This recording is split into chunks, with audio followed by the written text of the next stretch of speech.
I am selling my big, beautiful Philodendron Spiritus-sancti, but before I do that, I would like to give a full care video on this aeroid. So here we have the once holy grail of philodendrons, the Philodendron Spiritus-sancti, and no, it was not named that for being the holy grail of philodendrons or aeroids or whatever, or for being super rare or anything. Let me give you a little bit of a backstory on this plant. So, Philodendron Spiritus-sancti is only known to occur in the Brazilian state of Espírito Santo. So that's where the name comes from. And there is a hyphen between spiritus and sancti to join the two Latin words together to create one botanical Latin name.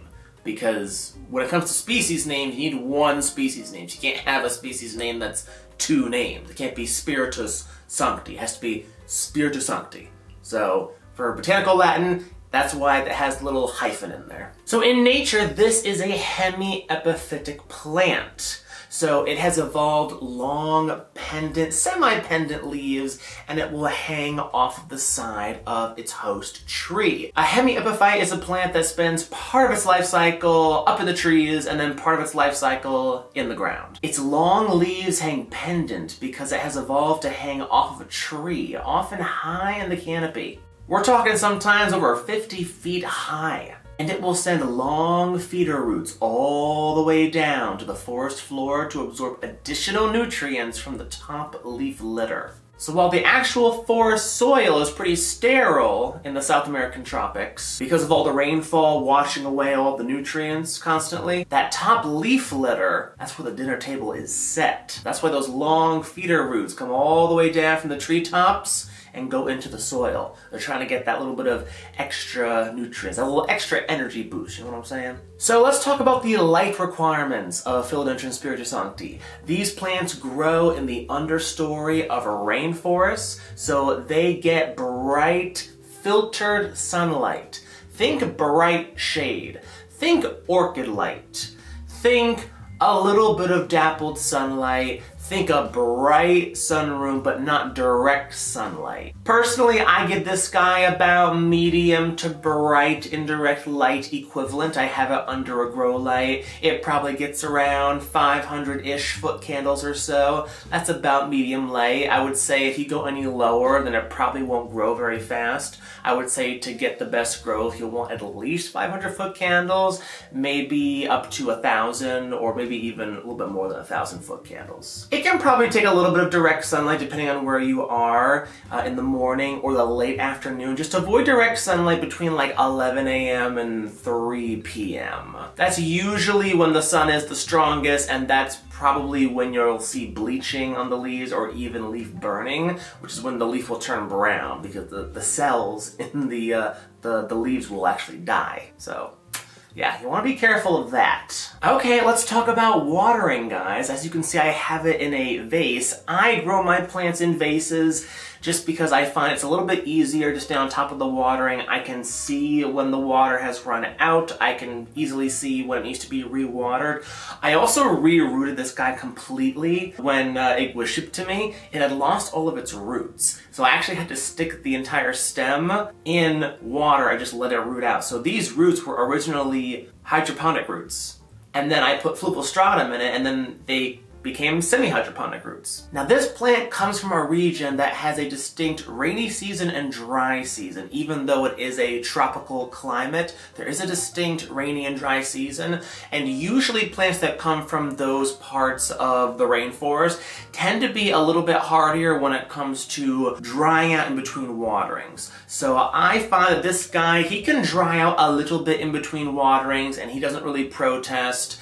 I don't find him to get spider mites really easily if he dries out. I don't find him to start drooping if he dries out. I haven't seen him get any leaf crisping or anything. I have a little bit of water on the bottom here, and he's just chilling. He's doing pretty good.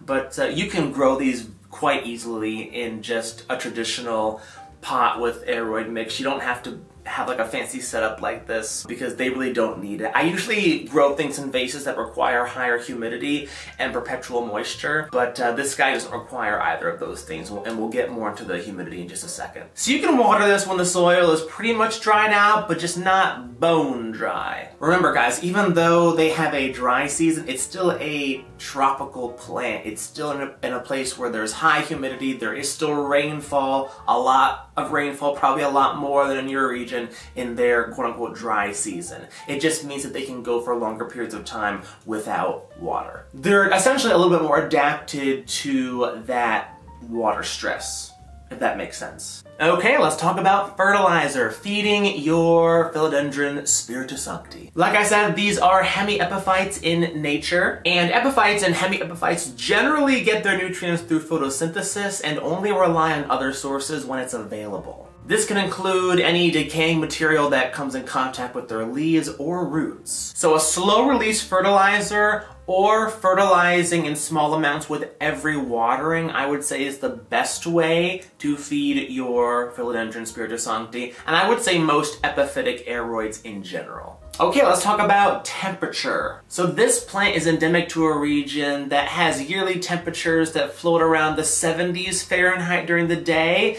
and then fall to the 60s or so at night. And that's great news for you and me because that's essentially what all household temperatures are.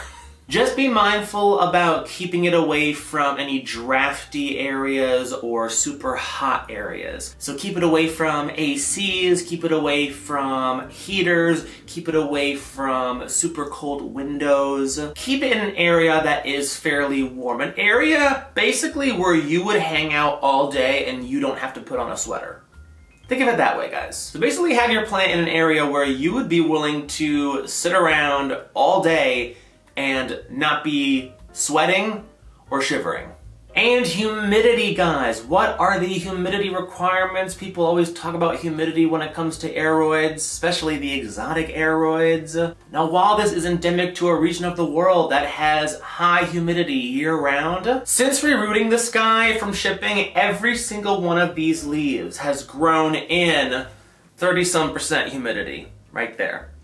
You see that? So, no, you don't need high humidity to grow Philodendron Spiritus-sancti. I would say most philodendrons, even the more exotic ones, with the exception of some thin leaf ones like Philodendron verrucosum, that's a notorious example, I would say most philodendrons, regardless of their rarity and how exotic they are, they're pretty tolerable of low humidity, which makes them great houseplants. And last thing I'll say, guys, yes, they are climbers, but they don't really need a pole. And I'll insert some photos from iNaturalist.com of plants in the wild that literally just hang off of the tree. And they just, like, their stem just hangs off the tree and they're doing just fine. They don't always grow up the tree. Sometimes they just kind of like hang off the side. And that'll be over several years. I mean, this guy, when he gets enough light, he grows pretty compact, as you can see between the leaves. So as long as you're giving him enough light, he's not going to stretch out his internodal spacing too much. And there you have it, guys. That is how you care for Philodendron Spiritus-sancti. Let me know if you have one in the comments below. Let me know what your experience is with this guy. The reason I'm selling this is because I gotta pay for Colombia. I'm going to Colombia in like 10 days. Oh my God. Yeah, so I got to help pay for some of them Colombian funds because we're going to the aeroid lands. And if you like this video, please subscribe, guys. Let's get to 10,000 subscribers. Can we get to 10,000 subscribers? Can we fill an arena, guys? So I guess that's it, and I will see you guys in the next video. Bye-bye.